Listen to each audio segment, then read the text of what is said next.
Welcome to Spoilers Intended, a podcast about series, novels, and films. For this episode, webs will be slung, tales will be spun, Kingpin must weigh a ton, and we're in for fun. That's right, we're talking Spider-Man Into the Spiderverse.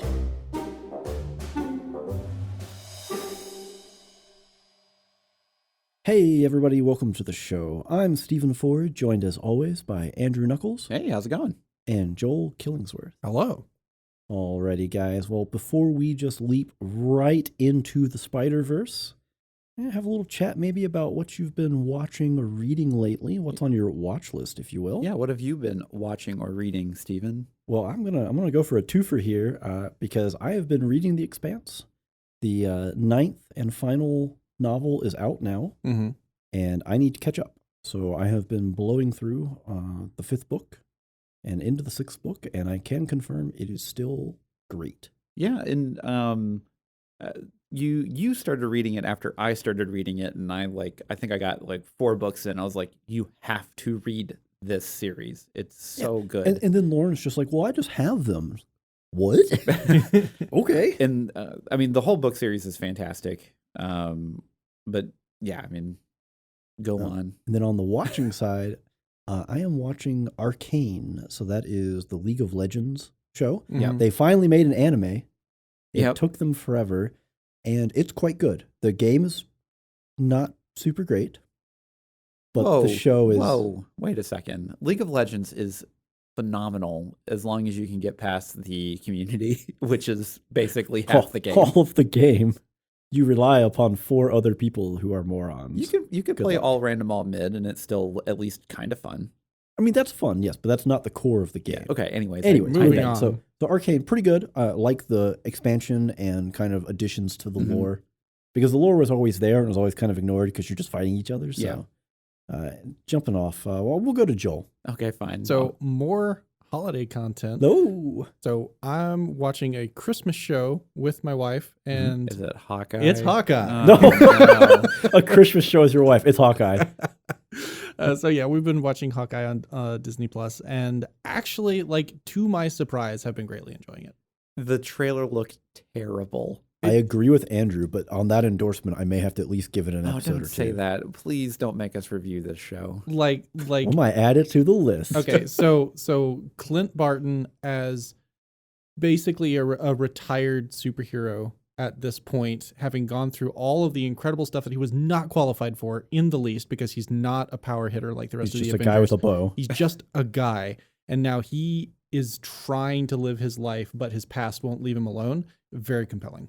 Okay. Okay, that's That's a pretty good pitch, actually. That's fine. Well, it's funny too because you have like all of these, like universe changing things. Like you have Loki, they're messing with the sacred timeline. Then you have like WandaVision. There's just all sorts of crazy stuff happening. And then we've destroyed half of New York like 3 times. Yeah. Well, then you have the new Spider-Man movie that's coming out soon. And that's obviously dealing with a whole bunch of multiverse stuff. And then you just have Hawkeye, and he's like, let's just enjoy Christmas. Which is almost why we're talking about Spiderverse right now, because there's another Spider-Man coming up. Yep, and what better way than to just compare both of them together? Which is probably going to be a really brutal treatment of the upcoming movie, because it's up against a bit of a mountain here. Hey, I haven't done what I'm let's not reading get or into watching it. yet. So let's get Andrew in here. Andrew, what have you been reading or watching lately? Wow, Stephen, speaking of The Expanse, I'm also reading The Expanse, but I'm reading the latest book, Book 9, that just came out this past Tuesday. Latest and final. Latest and final of the series. Is it phenomenal? I am about 3/4 of the way through. Wow, okay. And it is fantastic so far. So I will say, because both of you read by listening, Yes. I feel a little sorry for y'all in the sense that when I hit a really, really good book, I can absolutely just blow straight. I mean, I read book 5 in like a day and a half, 2 days. I can blow straight through it, whereas y'all are restricted to the speed at which you are being spoken to. Sure. Yes. So you being 3/4 way through means that you are just not listening. restricted. We have a button that says play at time and a half speed that we can press. I really hope you don't do that. I absolutely don't do that. I listen to 100% normal talking speed. But the book is fantastic. Holden as a chipmunk sounds a little terrified. Everyone should know the truth. But yeah, so that's been great. Beyond that, just the latest Wheel of Time episode, it was fine. We'll just there will be things that we discuss later on in later episodes. I'm sure that will. So we're gonna ring in the new year with a ringing Yes. non-endorsement. Well, I mean, there'll definitely be a Wheel of Time episode. There will definitely be probably 2 Expanse episodes. We got books and we have TV books series. and the final series coming out in basically at the end of January will be finished. It's almost like they learned from the mistakes of Game of Thrones, and they're like, "Hey, we will finish it when the books are finished, and we won't try to make too much of our own material." Well, so because I know they changed a lot. You're reading. No, it's not even that. You are reading book 6, which is where this series will end.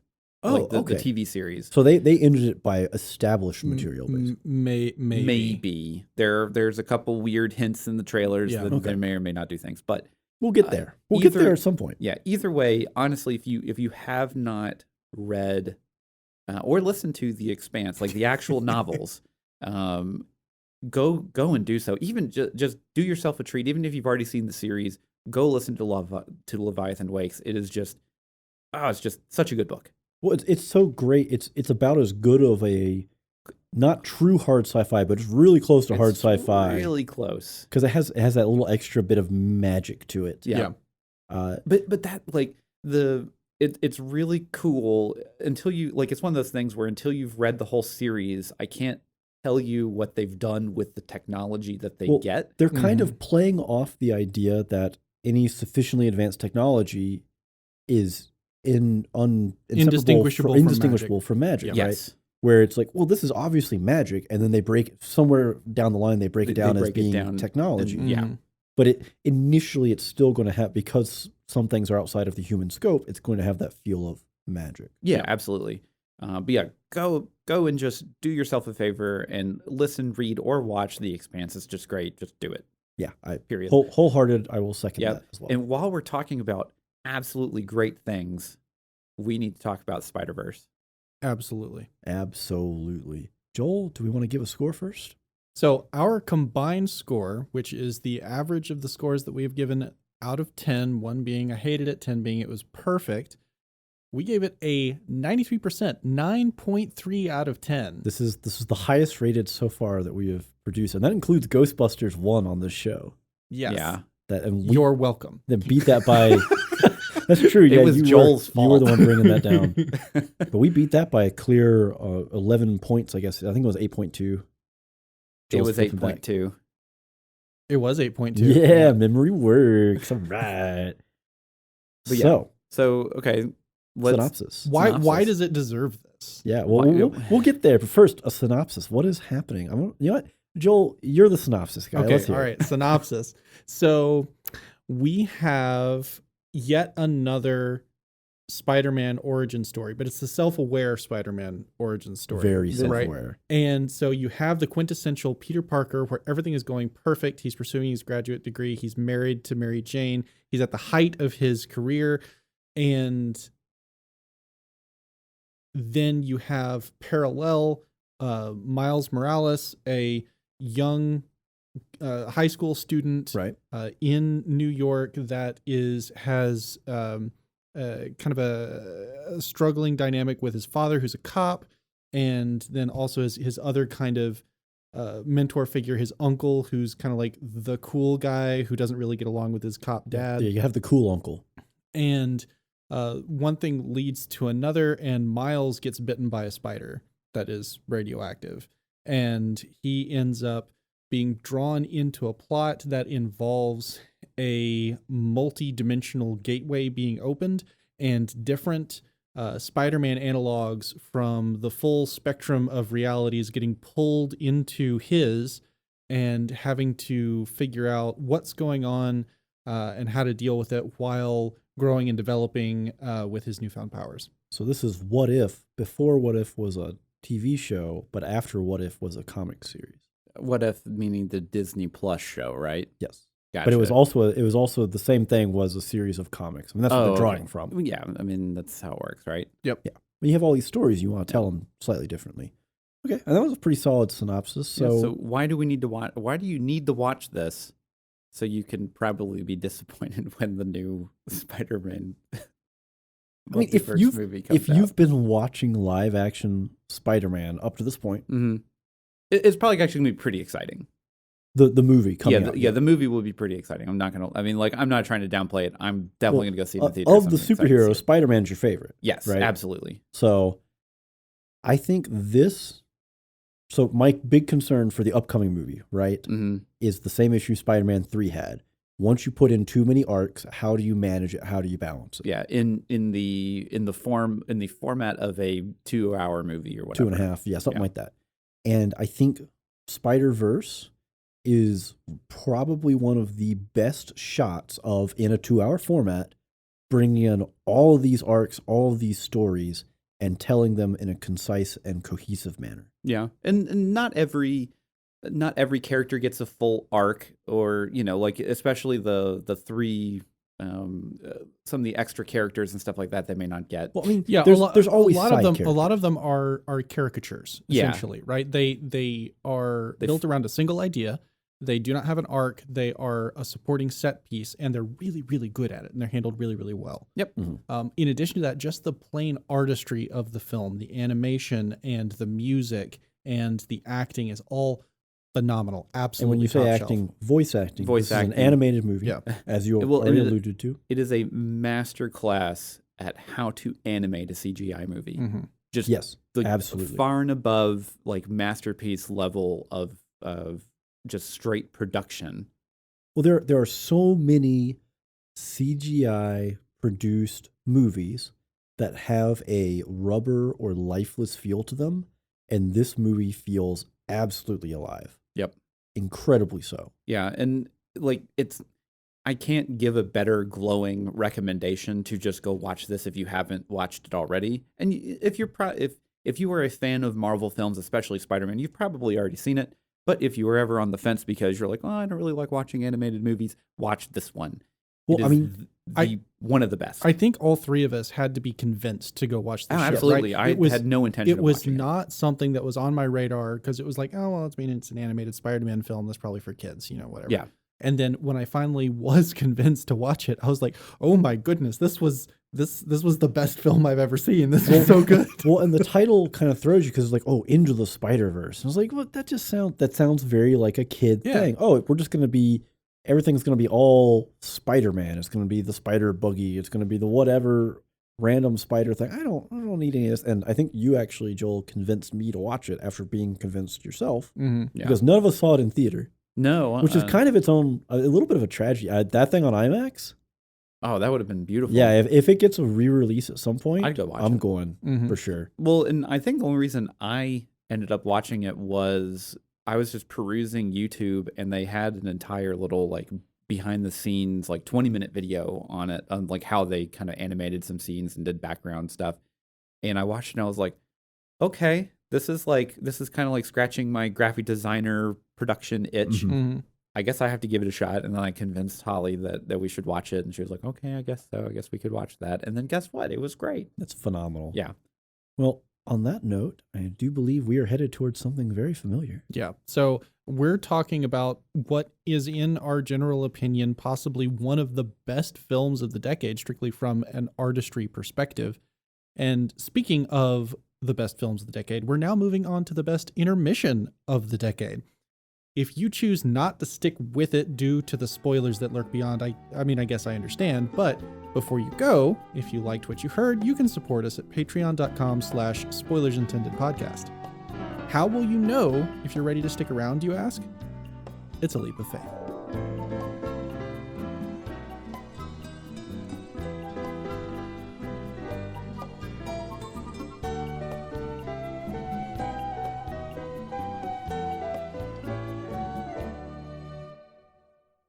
All right, so we have now forged beyond the Spoilerverse. We are now into the Spiderverse. And we're going to take it down from the top. So the format, how we generated our score, we have 4 primary categories: spectacle, performance, score, and plot.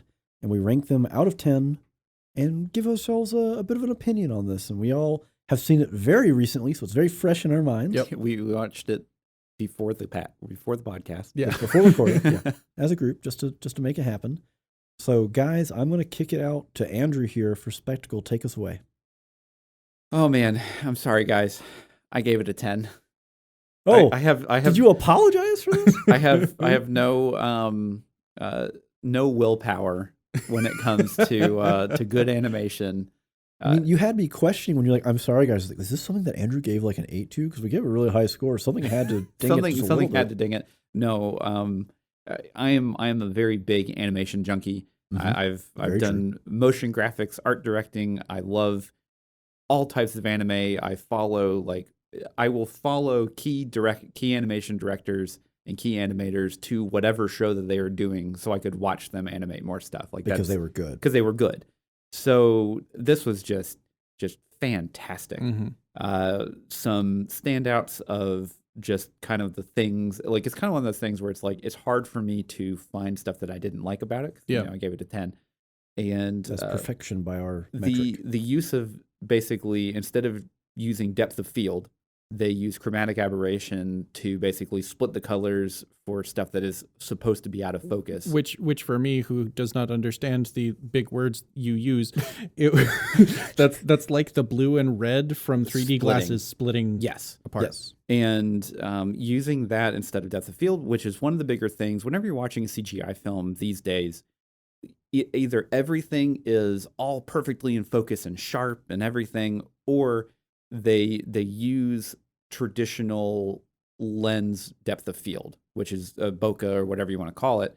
And when you do that, you kind of put it in reality, and that's not what a CGI film is supposed to be. Well, from my perspective, when you do that in a CGI film, it feels artificial, right? Because it's not a natural. They didn't actually slap it's like an on uncanny valley. They didn't slap on a Canon 1.2 to produce this naturally created bokeh. They didn't use a tool that's like naturally a part of that set of creative tools that they're using. They used an analog of a real world tool. Yeah. Well, and this is something Andrew and I have discussed in photography, shooting the Fujifilm, an instant camera, an old kind of like a Polaroid. Mm-hmm. And any of those effects you can produce as a filter in Lightroom or Photoshop and slap on a photo, and it never feels the same as doing it with just the camera in hand, because it will always have a bit of feeling of artifice or artificiality to it. And it's just so hard to not capture that. Whereas doing what they did, where they took those edges and they frayed them essentially with chromatic aberration, it feels more natural because of how it lands on the objects. Yeah.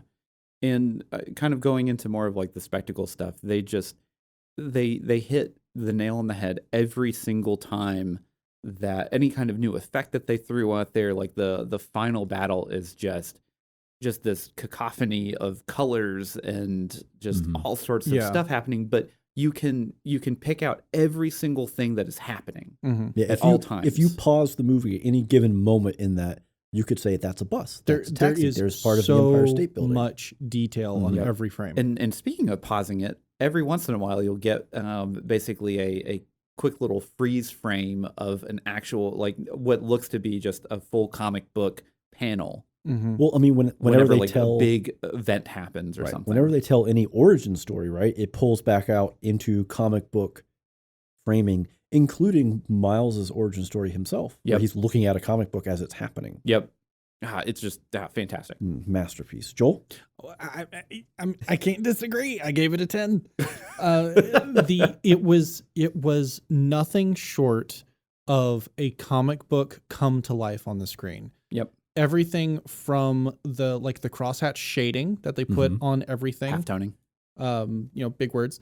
And the fact that you have the onomatopoeia boxes show up when there's like big punches, there's like a pow and a bam. It's very much of like the old like Batman. Oh, but like there it's hokey, and here it's an homage. Yeah. Right.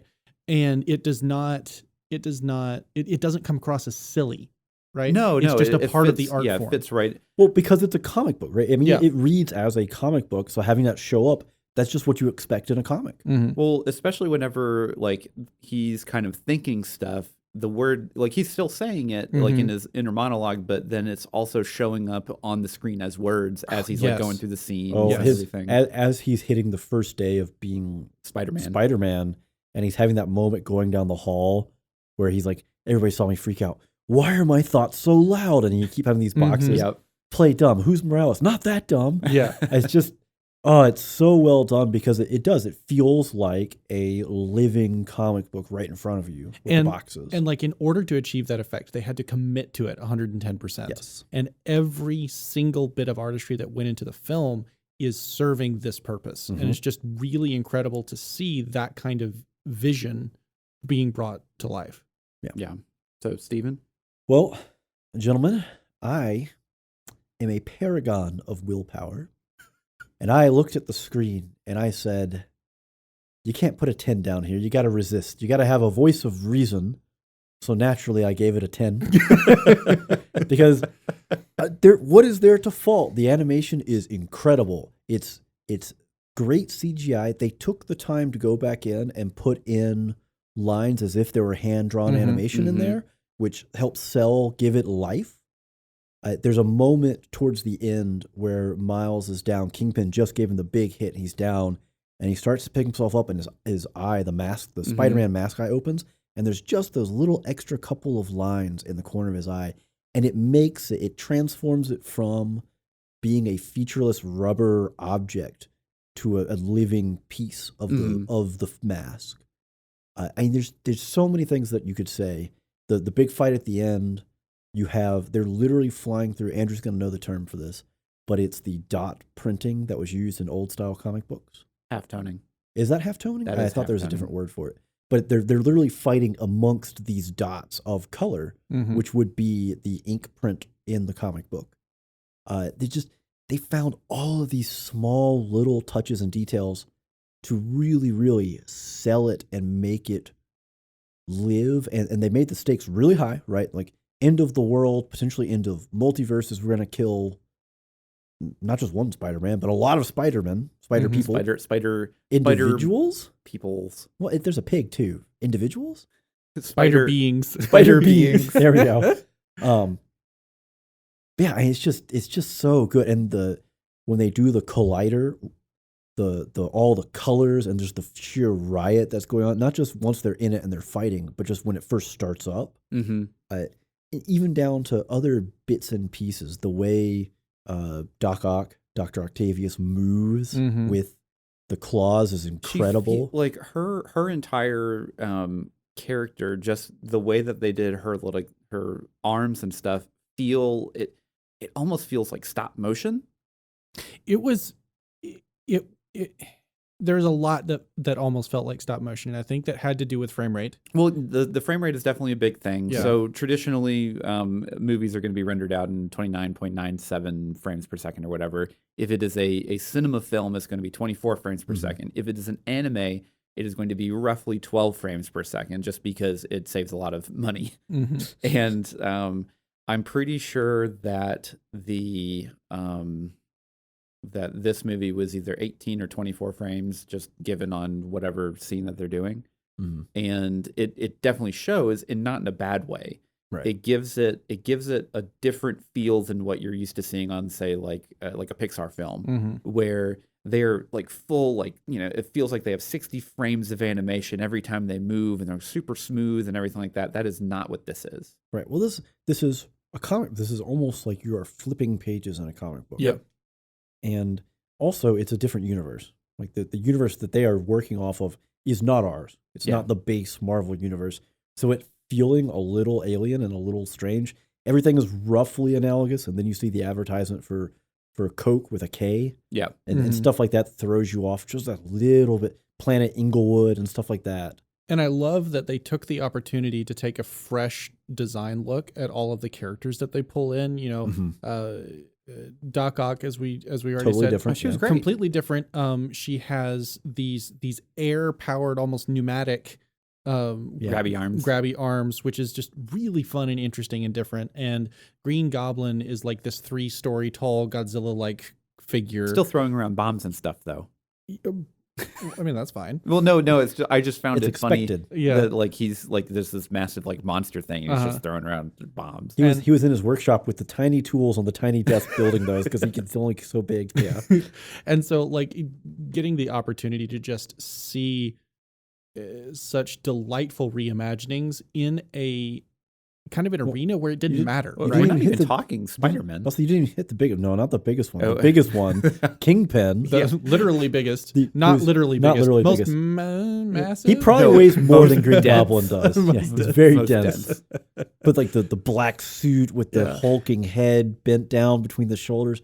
He's just like when they pull up in front of the lab and he gets out of the car and Andrew's like, he's bigger than the car. How'd he fit in there? Stuff like that. Or the constant in the final fight where it's like, how is he there now? That doesn't work. It's just how he functions. Well, that's more of a plot, but that's fine. No, it just I just No, love I the know. way that he moves because he's so on almost every presentation of him that you see, he's very slow and deliberate, Mhm. right? With the little pen clicks as he walks, and then you get that little bit of extra oomph when he shatters the pen in his Yep. hand, or when he finally like breaks in his rage and he kills Spider-Man, or he makes a big hit. Or you get the single full frame shot of his head and there's black screen. It's just black. They didn't pull it far enough to get off his shoulders.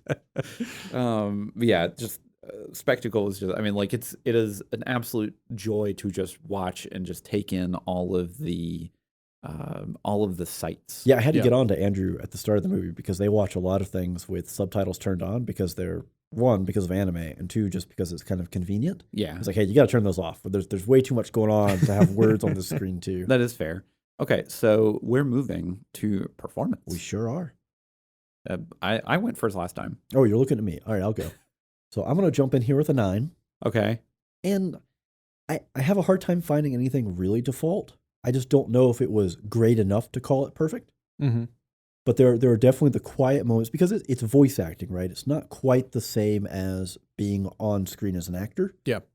But there are those quiet moments. The performance could still be like character animation and portrayals of emotions. That's fair. That's valid. But I think for me, it really comes down to that moment after Miles's uncle has died Mm-hmm. and his father is standing in the hallway. He's on the other side of the door, spun up in webs because the other spider beings have decided he's not worthy. Yeah. And you have that quiet conversation where his father's telling him, hey, something happened, and I know we don't always see eye to eye, and I just want what's best for you because I see this spark, this power in you. And he's not even referring to the fact that his son is Spider-Man because he doesn't know. Mm-hmm. He's talking about his son. And it's just such a powerful moment because Miles isn't even able to respond to this. He's not able to emotionally react beyond just his eyes. He's got webbing on his mouth. and at this point too, his dad thinks that Miles is just ignoring him. Right. And it's such an emotional, heartfelt moment right after an incredible emotional moment where we get the Spider-Man origin story that Uncle Ben has to die. Yep. Mm-hmm. No matter what universe you're in, your uncle is under threat unless you are Penny, in which case it's your father. Yeah, or Gwen, and then it's Peter Parker. But yeah, I have to say, and I guess it can fit with performance. I don't know, maybe plot, but the movie begins and Spider-Man dies. You're 15 minutes into the movie, and they've killed the quintessential Spider, what I would recognize as Spider-Man, I guess. Yeah.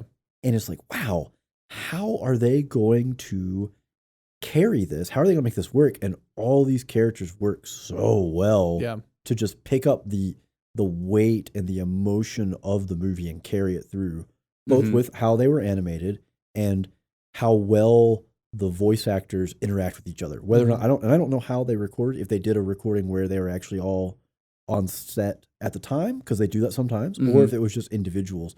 But however they managed to make that work, they did a phenomenal job. I gave it a 9. So. Yeah. Joel? I also gave it a 9. Out of the so many great performances in the film, there were the 3 primary characters, right? And Gwen, Miles, and old Peter. Yeah, and I'm gonna double dip on this in plot, but the weakest of the 3 is Gwen, because they gave her half an arc basically, whereas they gave full arcs to the other two. Well, she just doesn't get as much time with 'Cause Miles, the main character. She's still kind of mysterious. And so on the performance side of it, I felt that whether it was the actress or whether it was the direction or whatever, that we weren't able to connect with her character enough on an emotional level, because like she just didn't emote, right? She was calm, she was collected, she was mysterious almost the entire time, and it's part of her character that she doesn't open up, and like her hang up is she doesn't have friends, right? But at the same time, I need to connect with her if I'm going to care. You need to be able to be her friend. Yeah. And I don't, that didn't 100% click. And I'm going to come back to that again in plot, but No, that's fair. I mean, it would definitely be arguable that you felt more whenever the robot dies and, than mostly like dealing with Gwen. I made a shot in the movie that, of course they had to kill someone, so they killed the least important person. They killed the most important person in the first 15 minutes of the movie, and they got away with it. True. Yeah, but I mean, yeah, sure. Well, I gave performance a 10. I felt that there are always good and bad performances when it comes to voice acting, and I feel that is a much higher floor for someone for just voice acting. Like you can have like bad voice actors, but most of the time it's like you at least can get a passable thing. Well, sometimes you don't get acting; you just get a person Just who is talk. their voice. Yeah. So, Ace John Benjamin, I think is his name. He's the voice actor for Bob and Bob's Burgers. He's also the voice actor for Archer and Archer. And I'm making references to shows that I don't think either of y'all watch. Nope. So this is totally lost on you. But what you realize if you watch the shows is he's not acting.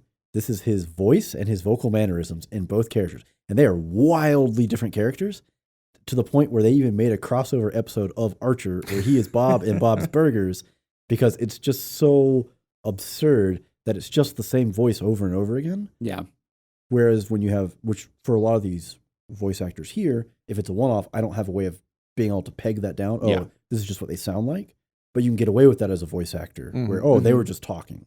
Yeah. Yeah. I mean, like, there was no, every time that they were trying to emote something or have good comedic, timing and snaps and everything like that, you always got it. And it always hit how I think that they wanted it to hit. Yeah, I would agree with that. Yeah, and the only, I mean, and this is more of a plot thing. The only thing that really fell, I'll say flat, quotation marks, is just some of Gwen's stuff. But that's more of a plot choice than more of her performance. I would say. Ultimately, yeah. I mean, you work with the material you have, and if the lines aren't there for you, you don't make the connection, right? Yeah. That's just how it works. Well, and she's supposed to be the cool, mysterious, she's cool, calm, collected. Yeah. Although I will say, I think that maybe it's easy to jump past her as a school girl, right? As an attendee of the same high school as Miles, straight into Spider-Gwen, where she is cool, calm, collected. She gets the rock intro for her origin. She's just badass, right? She's got it going on here. But in the version of her as just in school, when she has her encounter with Miles, she also gets awkward, and then for whatever reason decides she has to have a different name because somehow he would know her if she told him that her name was Gwen, and my name is Gwanda. And I think it's easy to get past that because so much of the movie revolves around them being spider beings. And you miss some of that very early interaction with them, which I think was really good. Yeah. It felt very pull it off natural very for well. what you would think out of two high school students that are also awkward and trying to hide something that something is wrong with them. They're both new to the school. She's new to the school by choice. He's not. He's going through puberty. But she's new to the universe. She is, but she's trying to play it off as if she isn't. Yeah. Okay, so moving on to the score. Joel, you want to take us off on this to start? 10 out of 10. I'm shocked. Was incredible. The pieces that stand out are the Uncle's theme. It's got horror vibes to it. The Prowlers theme. Yeah. And because there's this whole piece where Miles is really looking up to his uncle the whole time. He's kind of the one that he goes to for advice as opposed to his father. He's a cool uncle. And and when you get to the part of the film where he learns that the Prowler is his uncle and this bedrock of safety that he was seeking is just brutally ripped from him. There's this feeling of hopelessness and helplessness, and the score 100% sells that. And I love it so much. And then you flip it, and when you get towards the end, as you start getting the more heroic themes of determination and heroism, and he's particularly embraced being Spider-Man. In particular, Miles' theme is a parroting of the Prowler theme, but using brass instead of distorted tones. Now, what I'm going to say here is it's not parroting. His uncle's theme is part of his theme. Yeah. And it's the same way that it's represented that who Miles is as a person, some of that is the result of who his uncle is. Yeah. Right. It's not just a genetic thing. It's a whose nature, who did he want to emulate, and it's not just going to be his father, it's his uncle, and it's not just himself. Well, and the way in which they managed to not only include that level of detail in the composition, but also pull it off where it is, 1, recognizable, 2, memorable, and 3, like it's just stuck in your head. Like that's just absolutely phenomenal. Yeah. I can go with that 100%. Yeah. I gave Score a 9. Shame. No. How dare I not give it a 10? Yes, actually. I loved all of the hip hop themes that just kind of sprinkled throughout and everything. It really gave you a good sense of Miles's personality and music. Yeah. And I think that music is probably one of the most important things that the human race has ever come up with, just because it's so important in giving you a view into someone's life.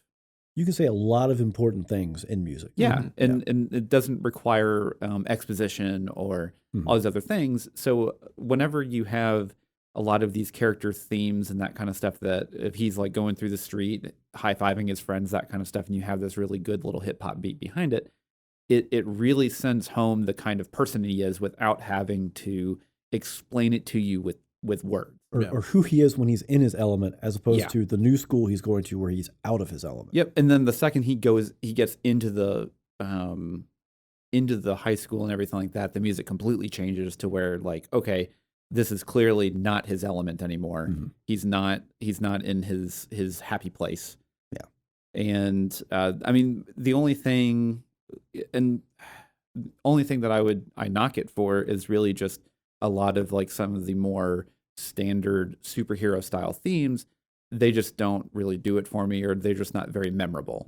Like I couldn't, if I heard it through just a like Spotify or something like that, I couldn't tell you that it was from Spiderverse. Man, doesn't like the brass superhero, the burr, burr, burr, burr, burr, burr, that doesn't do it for you? Well, that was Superman. I don't care. It's still the same idea of the brass for a superhero. Yeah, well, yeah, that's fine. That's where it all comes from in the beginning. You did Superman. You didn't do Spider-Man. I know one Spider-Man theme, and that is the actual Spider-Man theme. Spider-Man. Spider-Man.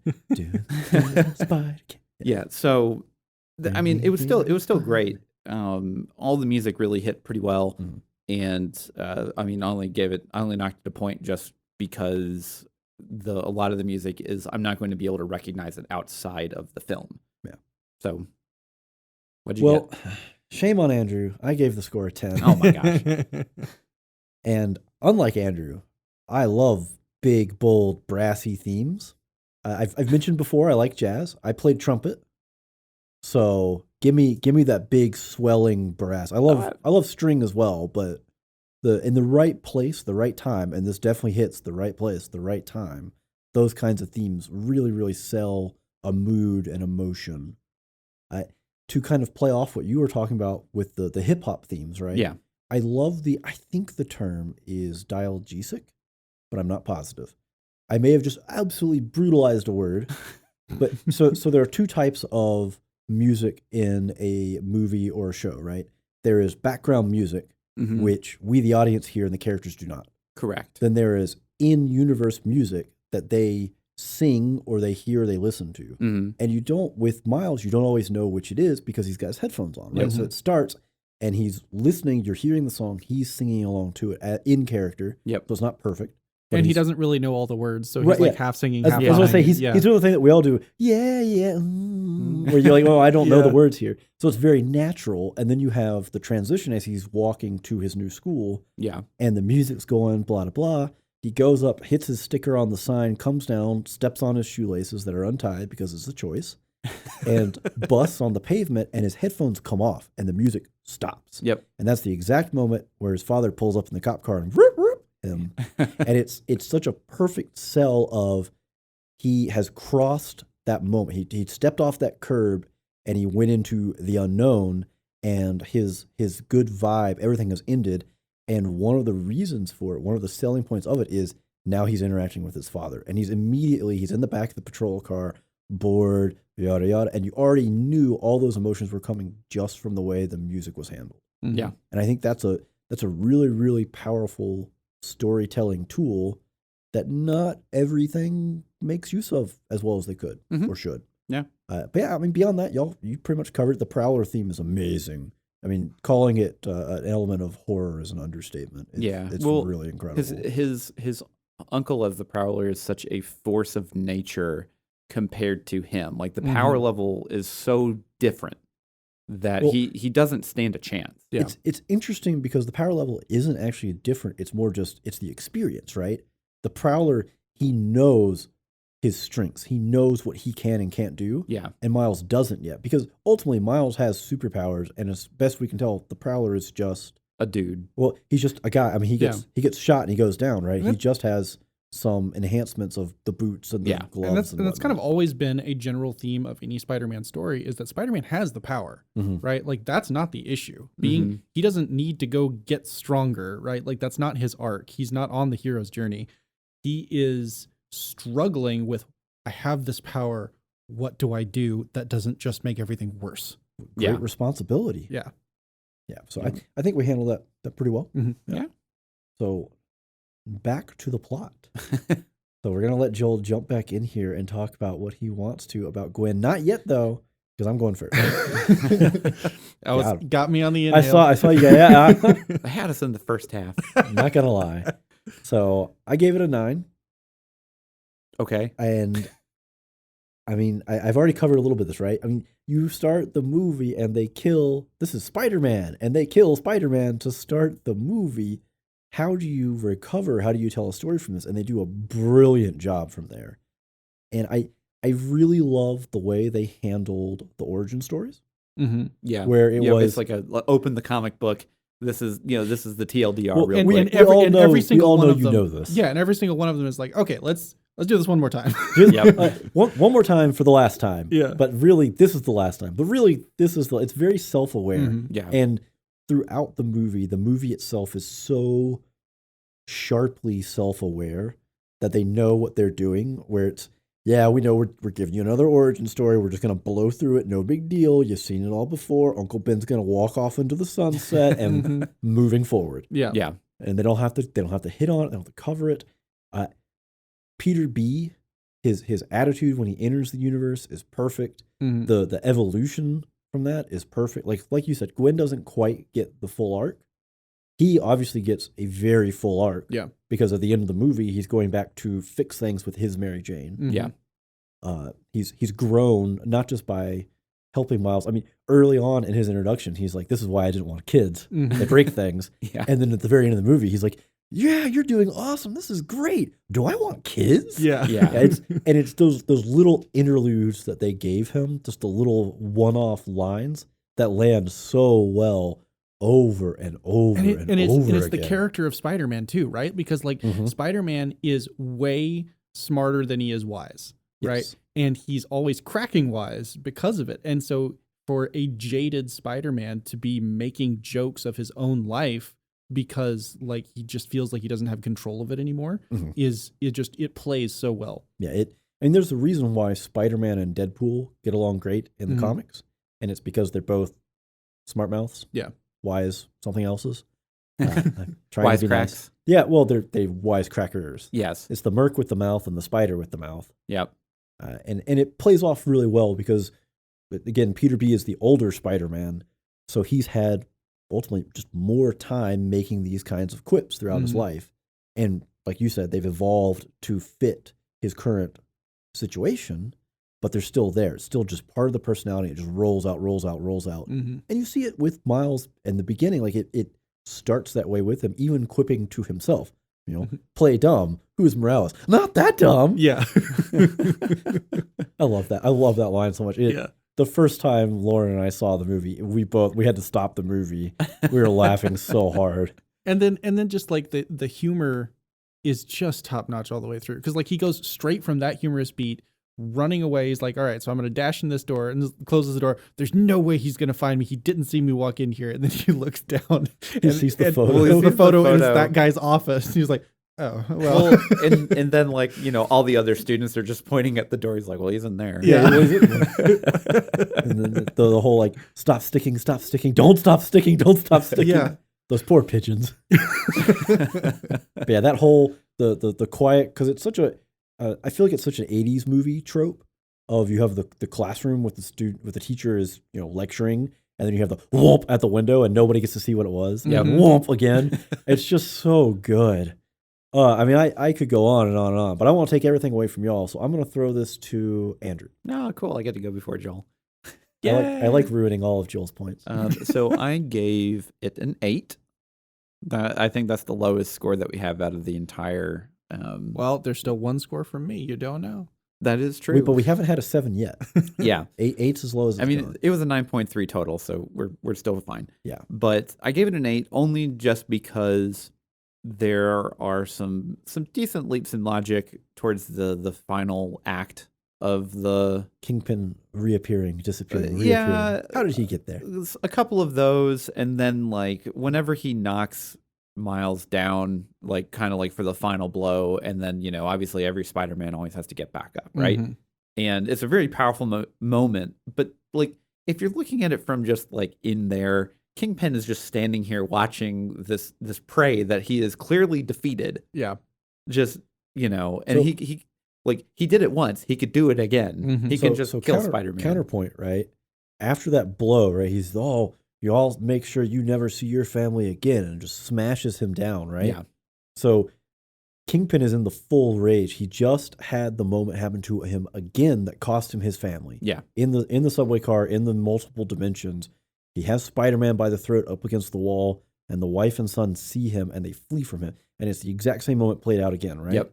So then he makes that reference of, I'll see to it you never see your family again. He smashes Spider-Man down, and the camera pans up a little bit, and Kingpin's eyes are not down. They are out into space because he is still he has the rage, but he also has the crushing loss of family, and he invokes that word, and I think that's the plot element that gets him, is he's still kind of caught up in that. And okay, that's actually totally fair. I didn't really think about it from that perspective, from him just having this moment to where like he's now realizing that he's basically lost his family again for essentially the third time by now. Because it's the same thing that triggers him to kill Spider-Man at the start, right?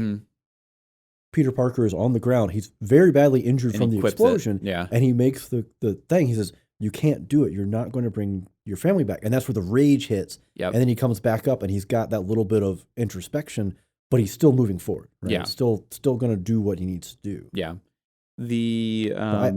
I don't mean to just ruin your point, but I can allow it a little bit. No, that's partly because fine. you need it just for the way the story has to unfold. You have a powerful moment. You gotta bathe in the moment for a minute, but I can justify it at least a little bit. Yeah, this is just a problem with basically all Spider-Man movies, is that whenever they're thwipping, they're just kind of thwipping on molecules in the air, clouds. whatever they can grab onto. Construction cranes. Yeah, and that's what I'm going to believe. There's a lot of construction cranes. What about the one where they thwip off of a construction crane onto nothing?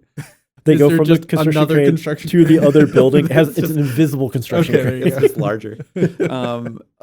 But yeah, like there's, you know, obviously there's some conveniences of, and I don't read comics. I've never been a comic guy or anything like that. So I'm assuming that somewhere in the Spider-Verse of all the Spider-Man comics and everything like that, there's some underground spider layer that has all this stuff in it that he just has technology, even though I thought his kind of whole shtick was that he was always poor. So, okay. Well, we're in the alternate dimension where Spider-Man was basically perfect. Yes. Right? Okay. And Yeah, and that's huge the one underground that layer. died. Yeah. Well, I get that. Like, so that, I guess that was the only thing that really kind of like threw me, because I was like, oh, that's really convenient that he just has a bat layer Well, I mean, down here. regardless of the convenience of its existence, the practicalities of its existence are also a little ridiculous. Yeah, I mean, because it's in the middle of a lower middle class Queens in New York, And it also, when you open the door, it's a huge, massive, bright light in someone's backyard that there's like 60,000 neighbors. Yeah, there's no way they can't see that. So I'm gonna go after you on the whipping into the air, because I just had this thought and this sudden realization. You know how when baby spiders are born, you know how they travel to spread? They whip into the air. They balloon. Yeah, they actually put a sail out of. I know. Yeah. Everyone's read Charlotte's Web. We know this. There we go. I was going to reference that too. But the other one is there is at least one bit in a Spider-Man comics where he's in like Iowa or Kansas, and he's just like standing in a field, and there's like a barn over there, and he like does the whip at it, and it just kind of flails off to nowhere. So he goes, "Man, Iowa sucks." Oh, that's man. great. But yeah, I mean, the rest of the movie was fine. It's a pretty standard hero origin story. It just has a bunch of other hero origin stories kind of mixed in there. It's very aware that it's an origin story, to the point where the actual origin story kind of slides under the radar. Yeah. And fun fact, in Penny Parker's actual comic, they kind of reference that it is also in the same universe as Evangelion.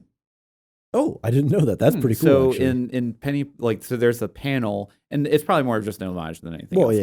But there's a panel whenever she's in school, and there's Asuka and Rey also in the school, just sitting in desks like right next to her or whatever. Even though she's in New York and they're in Neo Tokyo, something like that. But whatever, doesn't matter. It's irrelevant. Basically, the animator was desperate for another person to draw, and like, I can draw Rey. Yeah. Okay, Joel, you can have your moment now. Okay. Well, so I also gave plot an 8. For a lot of the same points that you brought up, the whipping into nowhere, which has been debunked due to Charlotte's Web. I'm here to make all of you feel bad about Charlotte's Web is the ultimate retcon for Spider-Man. The dungeon under Aunt May's shed, and the Kingpin's mobility in the final fight didn't make any sense, right? Yeah, like his physical power when you get up close, I can definitely buy. I mean, certainly because this is an alternate reality. He doesn't have to conform to an accepted standard of what his physical powers are. Yeah, but they did not provide him with any mobility that would allow him to traverse that battlefield. Because what you don't understand is when he holds his breath, he becomes lighter than air, and he can float like a balloon to places. Well, okay, so then also, like, whenever Miles does the shoulder look, and he shocks him, then suddenly he's probably no longer the weight that he was. And again, there's all this multiverse. When you apply electricity happening to the object that dense, it becomes lighter. There's no explanation for it. Yeah, but and it makes for a really good looking, cool scene. It's just within the constraints of reality. Within it's very pedantic. I'm sorry. Going back to the score, right? Within the idea that Miles is formed of his own self and partly his uncle. Yeah, it's a great callback in the sense of, because in that fight, we're referencing, we're borderline Dom Toretto talking about family over and over again. And he does a brilliant callback to his uncle to essentially get vengeance on the person that killed his uncle with the shoulder, It's so good. Oh no, it's a great scene. Yeah. And then talking about to flip from criticism to praise, talking about Miles' arc and his journey and the theme of family, and really like his whole arc is it's set up in the scene at the high school where it's very subtly the words pressure, expectation, stress.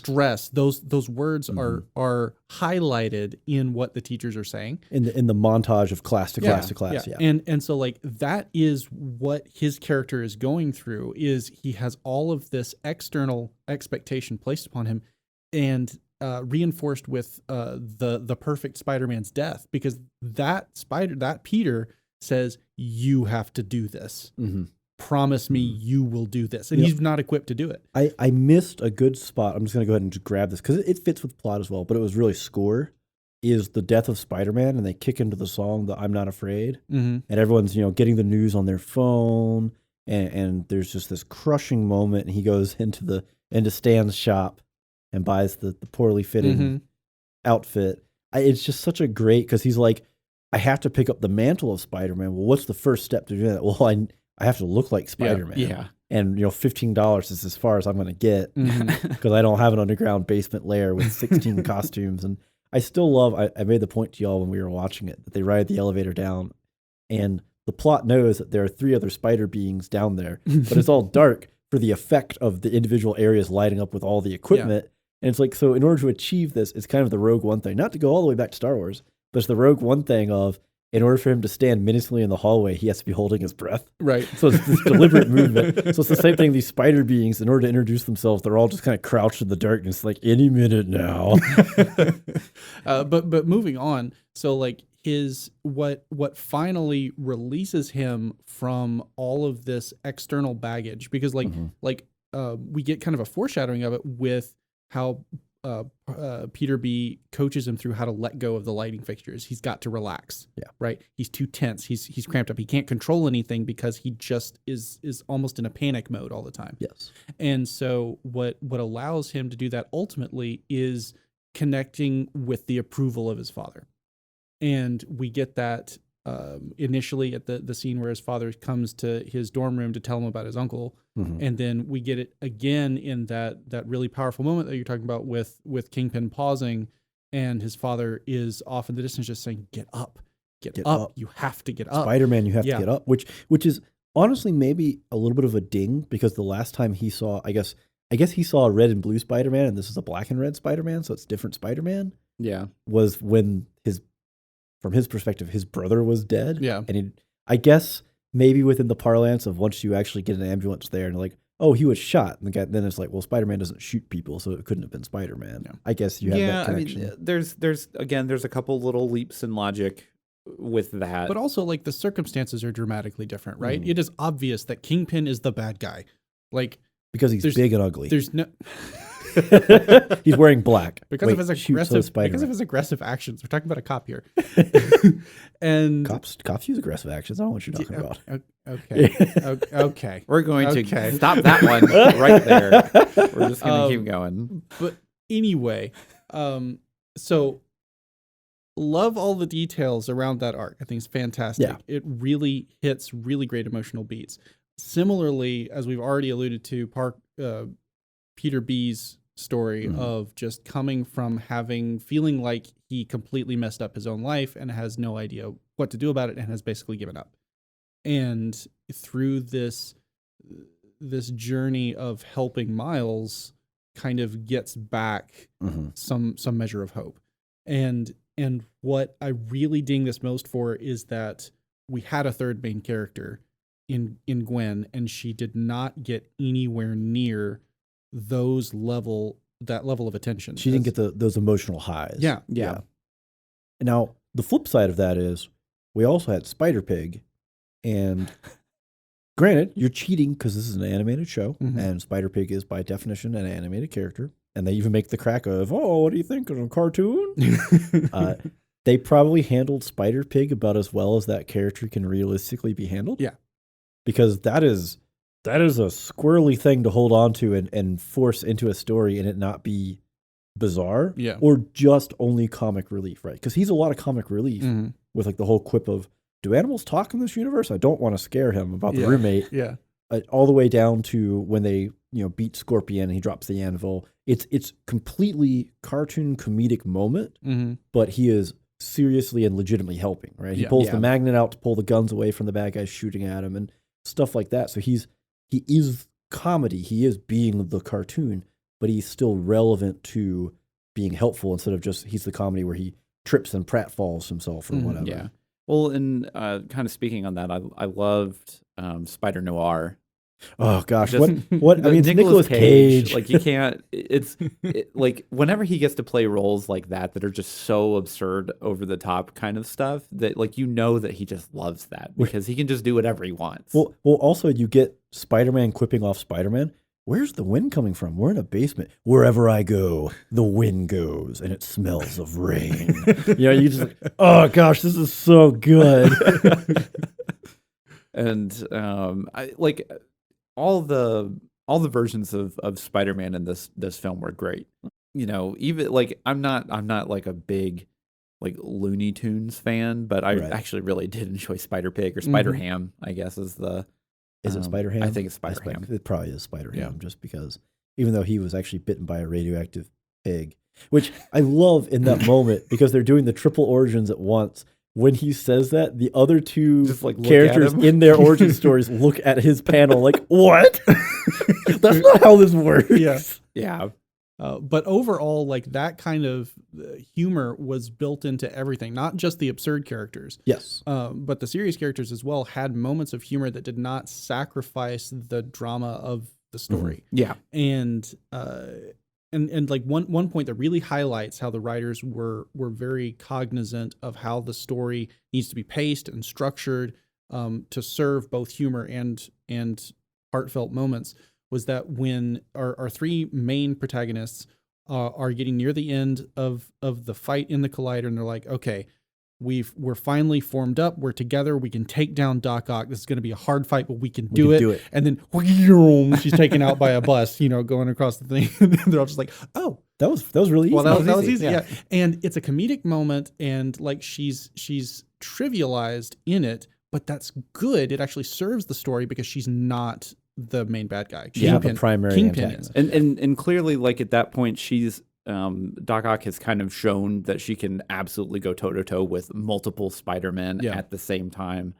And you already know, like, the power level there. And, a little Deus Ex Machina, but it's fine. Yeah. Because at that point, it's like, all right, let's move on with the plot. This is, we'll just end her little arc right here. Well, I mean, in a very pell-mell environment like that is one way you lose a fight, right? Is the external absolutely when chaos is in a situation to that extreme, like there's just no unless you have a spider sense of danger.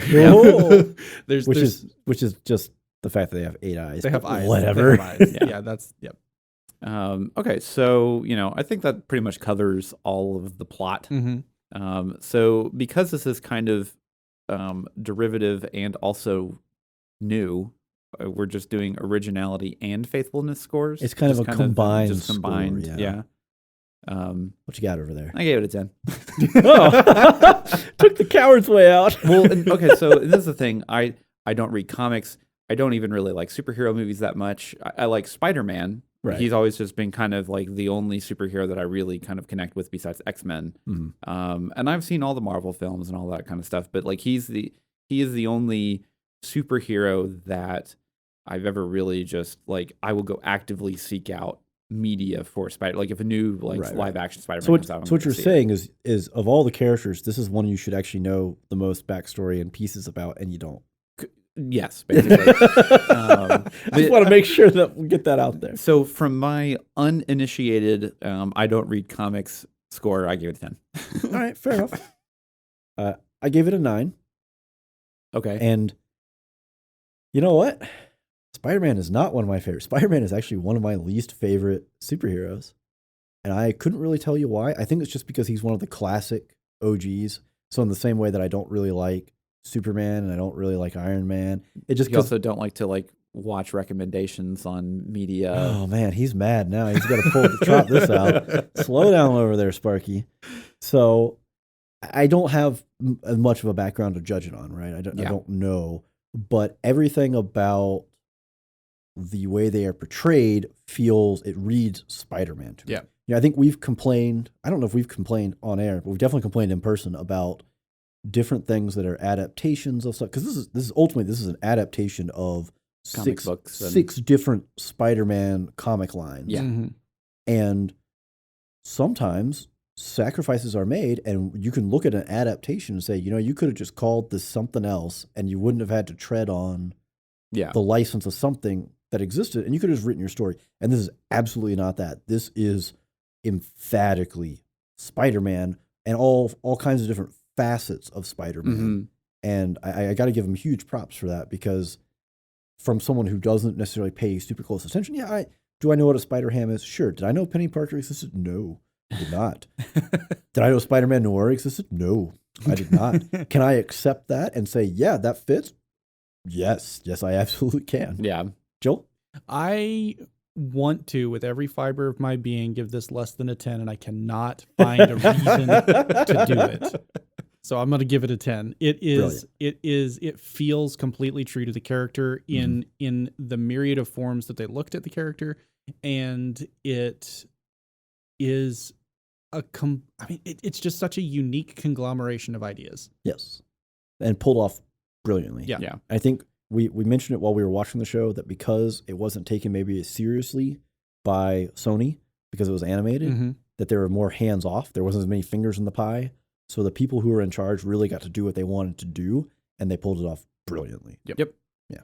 So, and one of the reasons why, we wanted to review this movie just because we love the movie. Yes. But then also we wanted to review it because, of course, we have to compare it against the live action No Way Home Spider-Man, which is part of the MCU, that's coming out on December 17th. Which is potentially the closest thing to this that we'll get in the MCU. It's the closest concept, right? Because from trailers we've seen Peter Parker. Oh god, we Tobey Maguire, Doc Ock. We've seen Green Goblin, and Sandman, and then we have Electro and Lizard Man. Okay, from the Amazing Spider-Man. Yeah, from Amazing Spider-Man, which is the Garfield version. Yeah.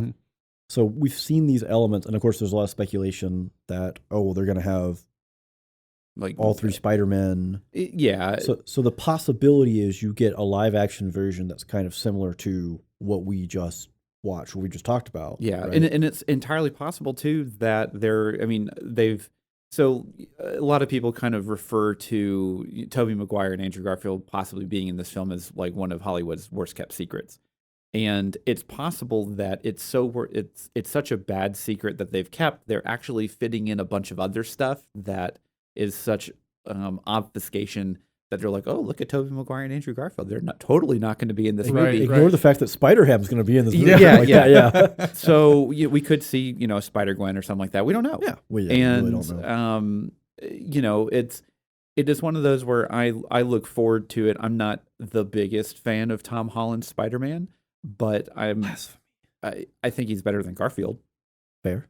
But I grew up with Tobey Maguire. Like I can't. It's so hard for me to like look past that and just see Tom Holland as like the Peter Parker that And I think he portrays probably both the Peter Parker and Spider-Man roles very well and very evenly compared to like Tobey Maguire, which he is a great Peter Parker, not the best Spider-Man, especially not the best evil Spider-Man.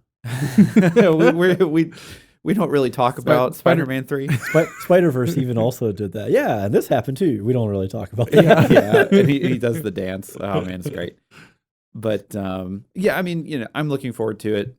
So, and we will be reviewing that for sure. Yeah, I'm also looking forward to it. I think I'm more of a fan of Tom Holland as Spider-Man. Yeah. Because I think he is the complete version where he can handle being the nerdy Peter Parker. Yeah, nerdy, awkward. Yeah, he also handles being the quippy Spider-Man.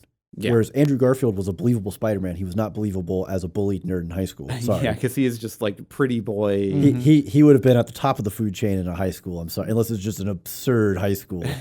Beverly Hills 90210, the high school. And then Tobey Maguire is a very believable Peter Parker. He's just not always particularly believable as Spider-Man. Yeah. So I'm a big fan of the Tom Holland version. Yeah. And I'm very excited to see if they can pull it off. The trailers, I'm not going to say they give me concern, but they're trailers. I think that's more obfuscation to make sure that like they're trying to give you as much as they can with stuff that has either been revealed or whatever. But a lot of times, especially with the Marvel films, they definitely keep viewers completely in the dark until it hits. Yeah. And there are trailers, modern trailers now, that just tell you the whole plot of the story in the trailer. Yeah. And then there are trailers that deliberately mislead you to try and pull something else off. And I think this is definitely the latter. Yeah.